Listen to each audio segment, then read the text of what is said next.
नमस्कार। आप देख रहे दैनिक स्टेट समाचार। मैं हूं बालकृष्ण शर्मा। अभी हम उसी घर में बैठे हैं जिस घर से उस रात को जब आतंकवादियों ने इस गांव में आके फायरिंग शुरू की, तो यहाँ ही के जो घर वाले, उनका नाम भी बालकृष्ण जी है। बालकृष्ण जी ने यहाँ से 2 राउंड फायर किए। जब 2 राउंड फायर किए तो उन आतंकवादियों को लगा कि यहाँ आर्मी पहुंच चुकी है, और उन्होंने और जो कैर बरपाना था वो डर के मारे यहाँ से भाग गए। और मैं यहाँ उसी घर के जो बच्चे हैं, मैं बच्चे से जानना चाहूंगा, उन्हीं की ये बेटी है। जी बच्चे, आपका नाम? पलक शर्मा। पलक शर्मा जी, उस रात क्या हुआ था? सर उस रात बहुत ज़्यादा फायरिंग हो रही थी और सर सारे लोग बहुत डर गए थे और मतलब कुछ पता नहीं चल रहा था कहाँ जाएं क्यों जाए, सारे भागदौड़ में लगे हुए थे। तो आपके पापा ने कहाँ से ये फायरिंग की? उनको कैसे पता चला कि यहाँ पर बाहर फायरिंग हुई? और आप उस टाइम कहाँ थे? सर हम तो घर के अंदर थे और उन्होंने घर के ऊपर खड़े होकर फायरिंग की है। कौन से घर के ऊपर जहाँ हम बैठे हुए हैं? हाँ पलक जी, उस टाइम उनको ये डर नहीं लगा? क्योंकि बाहर में यहाँ अंधाधुंध फायरिंग हो रही थी। 3-4 घरों में, कल तक तो हम 3 चला रहे थे, लेकिन 4 घरों में फायरिंग हुई है। 3 घरों में कैजुअल्टी हुई है, और एक घर जो था उसमें जाके उन्होंने टीवी तोड़ी है। टीवी तोड़ने के बाद वहां से भाग चुके हैं। लेकिन आपके पापा ने यहाँ इसी घर के इसी छत के ऊपर से 2 राउंड फायर किए ताकि उनको कवरेज मिले और लोग उनको पता सर चले। मुझे लगता है वो तभी भागे क्योंकि जब तक वहाँ पे पार फायरिंग हुई थी ना, तो वहाँ पे तब तक मेरे पापा ने यहाँ से फायरिंग करना शुरू कर दी थी, इसलिए उन्होंने फायरिंग की आवाज़ सुनी और भाग गए। क्योंकि उन्होंने उधर भी मारा था लेकिन फायरिंग की आवाज़ से वो भाग गए। उस रात आपको क्या लग रहा था जैसे इस गांव में ये फायरिंग हुई? क्योंकि आपने ये चीजें पहले तो नहीं देखी होंगी।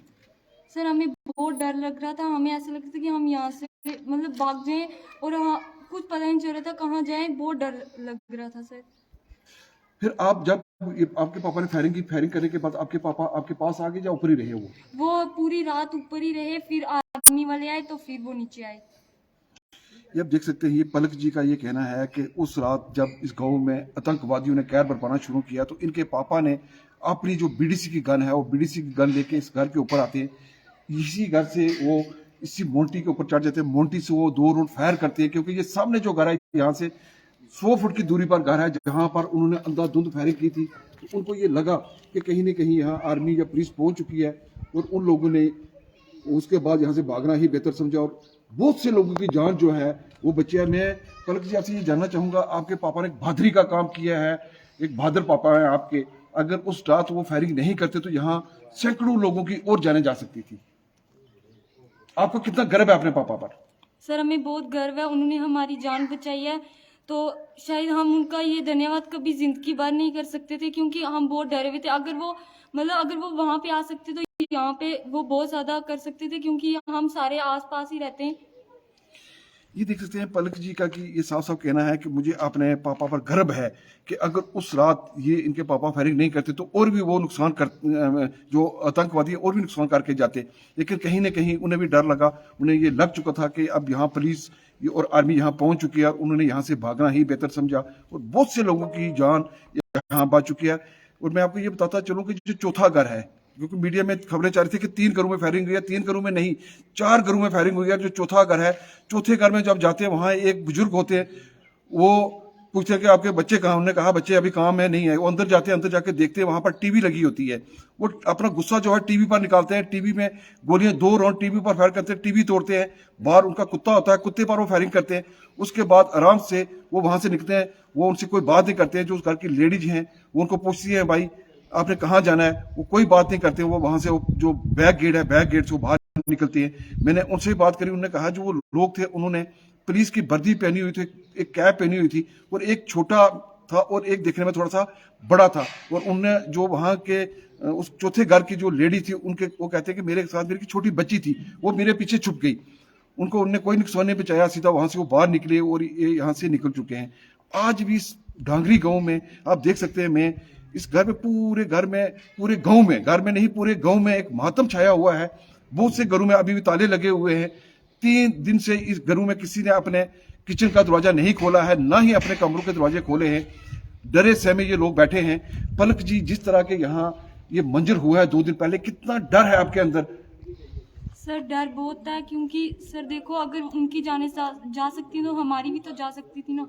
तो डर, हम पूरी रात नहीं, कोई सोया नहीं और सारे ऐसे ही बैठे रहे, बहुत डरा हुआ था और बिल्कुल किसी को कोई पता नहीं चाह रहा था कि क्या करें यहाँ पे। अब आप हमारी सरकार से, एलजी प्रशासन से क्या मांग करते हैं आप? सर हम कहते हैं कि जैसे हमारे साथ हुआ है उनके साथ भी ऐसे ही होना चाहिए, क्योंकि अगर सर आज हमारी जान गई है तो उनकी भी जान जा उनकी जान गई है तो हमारी भी जान जा सकती है ना। तो सर देखो, अगर अभी तो उन्होंने ऊपर किया, लेकिन सर देखो अभी उनको पता भी नहीं था कि यहाँ पे वापस ब्लास्ट होने वाला है। अगर उधर ब्लास्ट हो सकते तो वो वापस भी तो आएंगे ना हमें मारने। ये देख सकते हैं कहीं न कहीं बच्चों के मन में दहशत है। रात को वो फायरिंग करते हैं, फायरिंग करने के बाद 4 लोगों को मार देते हैं। वहां एक आईडी लगी होती है, आईईडी लगी होती है, आईईडी से सुबह 2 बच्चों की जान चली जाती है।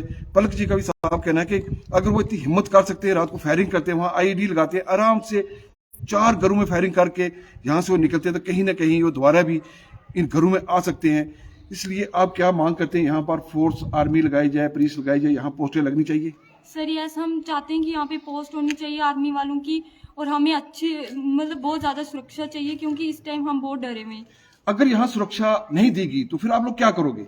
सर हम इसके खिलाफ आवाज़ उठाएंगे, क्योंकि हमें अगर उन्होंने हमें और उनको मारा है तो वो और गांव में भी तो मार सकते हैं। यहाँ पे तो पोस्ट भी नहीं है किसी भी। ये आप देख सकते हैं, इनका साफ साफ कहना है कि यहाँ आर्मी की पोस्ट होनी चाहिए ताकि इन्हें सुरक्षा मिल सके, क्योंकि ये असुरक्षित अपने आप को महसूस कर रहे हैं। जिस तरह इन दरिंदों ने यहाँ पर तांडव किया है, तांडव मैं फिर कहूँगा तांडव किया, इन्होंने नंगा नाच किया इन दहशतगर्दों ने इस गांव के अंदर।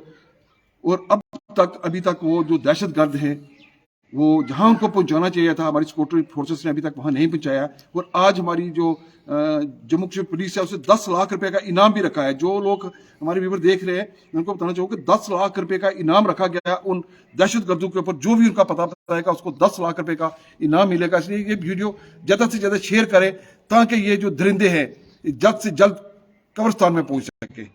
कैमरामैन सुमीत के साथ बालकृष्ण शर्मा, दैनिक सवेरा समाचार, डांगरी गांव, राजौरी।